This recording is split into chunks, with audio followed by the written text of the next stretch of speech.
বাংলাদেশে ওপার একটা দেশ, সে দেশে দীপু দাসকে মারা হলো, আগুন জ্বালিয়ে পুড়িয়ে দেওয়া হলো। এটা ইসলাম পছন্দ করে না। ইসলাম অন্যায়কে প্রশ্রয় দেয় না। কেউ যদি অন্যায় করে তাকে প্রশাসনের হাতে তুলে দাও, তাকে তার আদালতে তুলে দাও, তাকে তার সঠিক বিচারের জায়গায় পৌঁছে দাও। যারা আপনার পুড়িয়ে দিয়ে মেরে দিয়েছে দীপু দাসকে, এটা অন্যায়, এটা গুরুতর অন্যায়, এটা বড় খারাপ। এটা ইসলাম কিন্তু মেনে নেয় না। এটা ইসলাম কখনো প্রশ্রয় দেয় না। এখানে ইসলাম কখনো আশ্রয় দেয় না। ইসলাম কোনোদিন বলে নাই, কোনোদিন বলে নাই কাউকে হত্যা করে আগুন লাগিয়ে পুড়িয়ে দাও। এটা কেউ বলে না, ইসলাম বলে না। কিন্তু যারা পুড়িয়েছে মেরেছে, এটা অন্যায় করেছে না করে নিজেরা বলুন? খারাপ করেছে না করে নিজেরা বলুন? এটা অন্যায়, এটা গুরুতর অন্যায় করেছে। কিন্তু আমার দেশে যে 38 জন মুসলমানকে বিনি অন্যায়, বিনি কারণে, বিনি অত্যাচারে, গত কালকে আমার দেশের মুর্শিদাবাদ জুয়েল রানা বলে নাম, জঙ্গিপুরে উড়িষ্যায় কাজে ছিল, তাকে পিটিয়ে হত্যা করেছে। করেছে না করেনি? আফরাজুলকে, মালদার আফরাজুলকে রাজস্থানে আগুন দিয়ে জ্বালিয়ে পুড়িয়ে দেওয়া হলো। তাদের কোনো বিচার নাই। আমার দেশের কিছু বেয়াদব মায়ের চেয়ে মাসির দরদ বেশি বলে, নিজের দেশের মহব্বত নাই, অন্য দেশের মহব্বত নিয়ে তারা পাগলা। কি বুঝেন আপনারা? বলেন ঠিক না ভাই? আজকে আমি আপনাদেরকে বলি, আজকে তোমরা মুসলমানদেরকে দেখতে পারো না।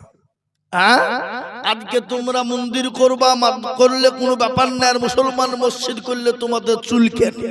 কি বুঝেন আপনারা? বলুন ঠিক না ভাই? আজকে বলেন তো, মসজিদ তৈরি হয়েছে কোথা? ও আল্লাহ, এই মসজিদ তৈরি করতে চুলকেনি শেষ নাই গো। কাউরি দেখছি দাঁত, কাউরি দেখছি একজিমা, কাউরি দেখছি চুলকেনি, কাউরি দেখছি বাবজিকে বলে ওই ওই অ্যালার্জি, কেউ দেখছি চুলকাতে চুলকাতে কাপড় মাথায় বাঁধছে, নিজ টলপল করছে। মুসলমানরা মসজিদ করবে, মাদ্রাসা করবে, মক্তব করবে, মারকাজ করবে, ওটা তাদের নিজের সম্পদ, নিজের টাকা দিয়ে বানাবে। কি বলছেন আপনারা? বলুন ঠিক না ভাই? আপনারা এই যে এই গাকুন্দার এই যে বড় মসজিদ করেছেন, কোনদিন রোডের উপর জিজ্ঞেস করেছেন কোন হিন্দু ভাইকে আমরা মসজিদ ছাদ করতে পারেন 2 কুইন্টাল লড় দাও? বলেছেন আপনারা? তাহলে যে জাতি অন্য জাতির কাছে হাত পেতে মসজিদ বানায় না, সে জাতি মসজিদ তৈরি করলে তো তোমার চুলকেনি কেন? তোমার চুলকেনি কেন? এ দেশটা তোমার বাপের দেশ নয়। যে কেউ তো মসজিদ বানাতে পারে। তোমরা আমাদের বাবরি মসজিদ ভেঙে দিলে, বাবরি মসজিদ ভেঙে দিয়ে সুপ্রিম কোর্টে আমরা 4 বার জিতলাম, তারপরেও আমরা বুকে ক্ষত বিক্ষত রেখে আমরা মেনে নিয়েছি মাথা পেতে। এখন আমাদেরকে, আমাদের জমি কেড়ে নিয়ে আমাদেরকে ভিক্ষা দিচ্ছ 3 একর জমি। বাবরি মসজিদ আমরা কোথায় করব আর না করব এটা তোমাকে বলতে হবে। তুমি কে? হরিদাস পাল? তোমাকে আমাকে বলতে হবে আমি বাবরি করব কি করব না। এ বাবুজি, আমি আপনাদেরকে এটা বলার উদ্দেশ্য হলো, আজকে মুসলমানরা নিজের টাকায়, মেহনতের টাকায়, ঘাম ঝরানো পয়সা দিয়ে মসজিদ করে, কিন্তু তোমরা মন্দির করেছো। যে মন্দির বানিয়েছো, রাম মন্দির, কজন দেখতে যায়, কজন দর্শন করে? ওই টাকা দিয়ে যে মসজিদ করেছো ওটা তোমার টাকা? ওটা আমাদেরও টাকা আছে না নাই? জোরে বলুন। নাই? কেন্দ্রীয়। আচ্ছা বলুন তো, বাদশাহ শাহজাহান একটা কবর রেখে গেল, সে কবরটার নাম কি? জোরে বলুন।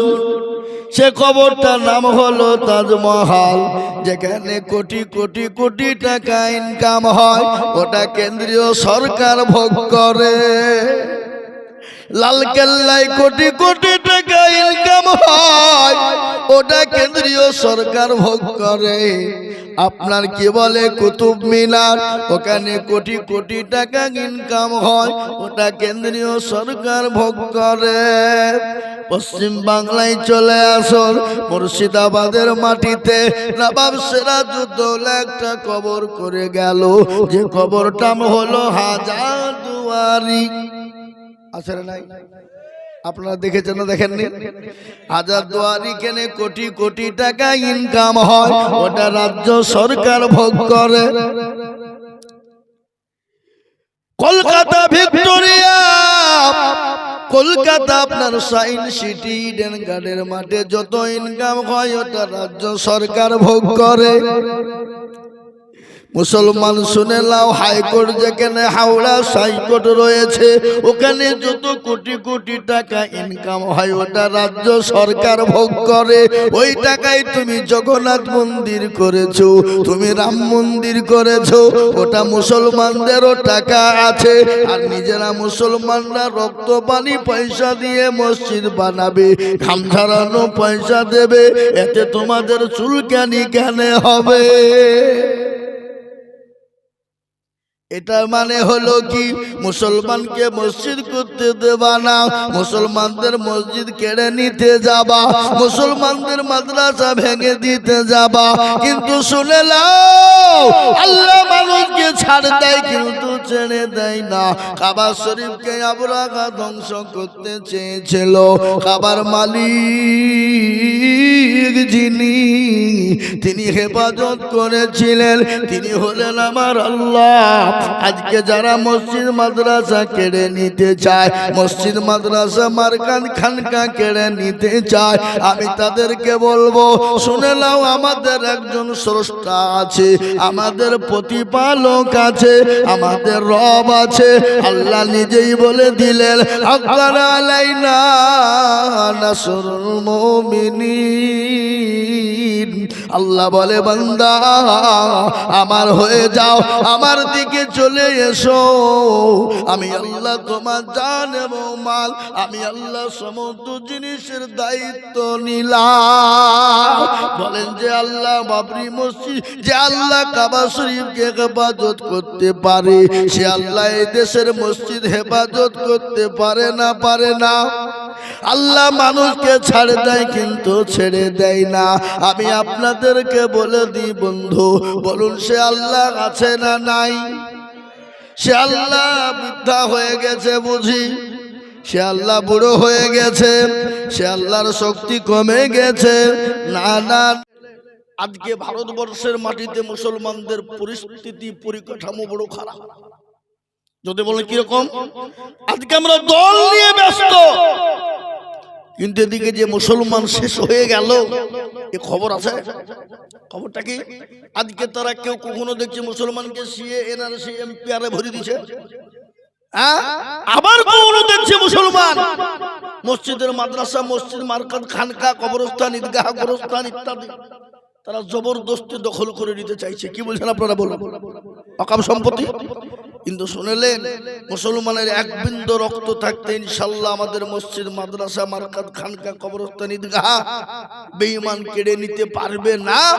1 ইঞ্চি রক্ত শরীর থেকে থাকলেও দিতে দেব না ইনশাআল্লাহ। বলুন, জোরে বলুন ইনশাআল্লাহ। এ বাপ, তারপরও আরেকটা ঘটনা, পশ্চিম বাংলাকে শায়েস্তা করার জন্য, মুসলমানদেরকে বের করে দেওয়ার জন্য, এই যে কি বললো এসআইআর, আপনার দিকে হয়নি নাকি? এসআইআর করতে গিয়ে বাবজি, ওরা বাবজি দেখছে কেচে খুঁড়তে গিয়ে কেউ উঠে বেরিয়ে গেল। ইয়া কি রে? হ্যাঁ, যারা লাফালাফি করছিল মুসলমানদেরকে রাখবো না, 1.5 কোটি মুসলমান অন্য দেশ থেকে সেখানে দাঁড়িয়েছে, হাড় ধাক্কা দিয়ে বের করবো। ও আল্লাহ, যারা বুঝছিল অথচ দেখছি তাদেরই কাগজে নাম নাই। পশ্চিম বাংলায় 58,20,868 জন এসআইআর থেকে বাদ পড়েছে। তার মধ্যে 97% হলো হিন্দু ভাইরা, মতুয়া ভাইরা, সনাতনী ভাইরা, যারা মুসলমানকে করছিল, হ্যাঁ, তাদেরকে আজকে তারা কোথায়? এখন আবার বলছে দেখছে যে একজন হুনু আছে, শুভেন্দু হুনু, হ্যাঁ, হুনু বুঝি এসআইআর হয়নি, আবার ঘুরিয়ে করতে হবে। এ হারাম খোর, এসআইআর হয়নি মানে সব তো তোদেরই লোক। ওই যে ব্যাংকে অমকে তমকে যেখানে লোক বসে আছে, অফিস টফিস তো তোদেরই লোক। কি বুঝছেন?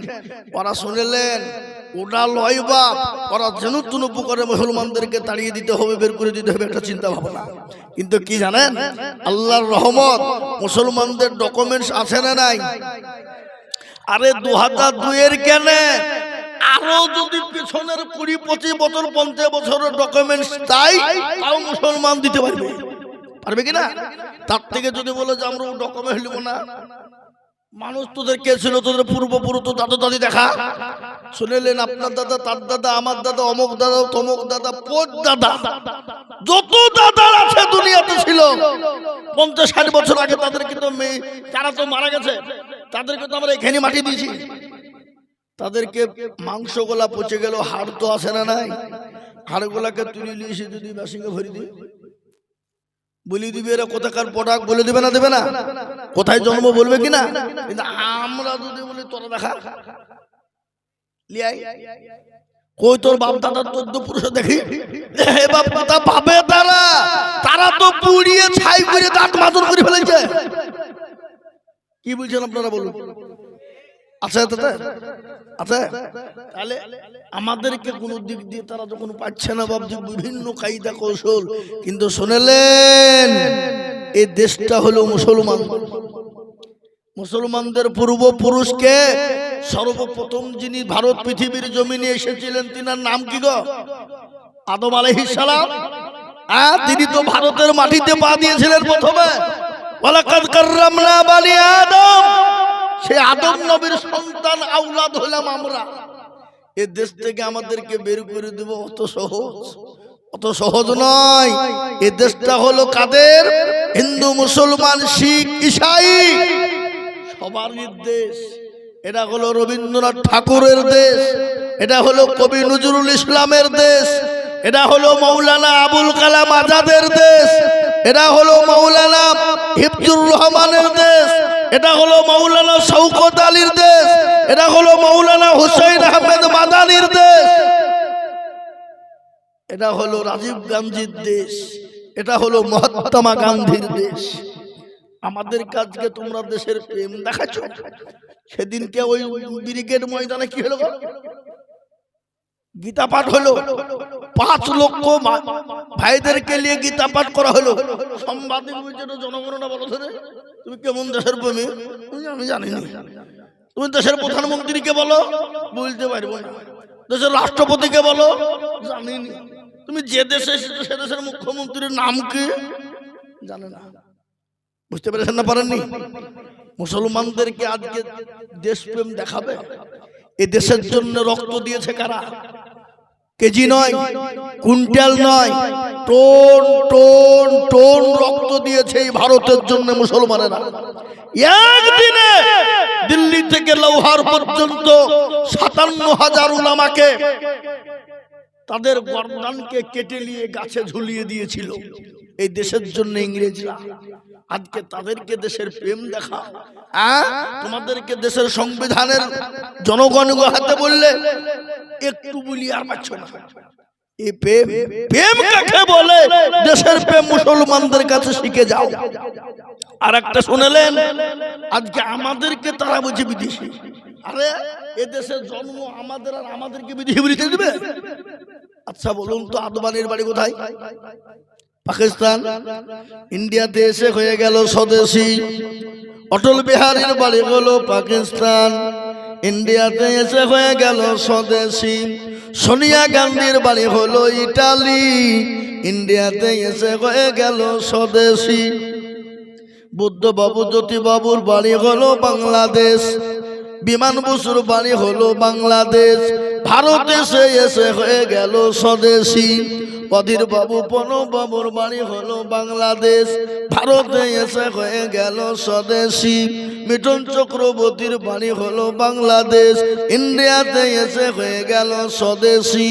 আর আমরা ইন্ডিয়াতে জন্ম নিয়ে আমরাই নাকি বিদেশি। সিঙ্গড়ার ভিতরে গেল ঢুকলো কি করে? এ বাবা, সিঙ্গড়ার ভিতরে আলু কি করে ঢুকলো? বুঝলেন?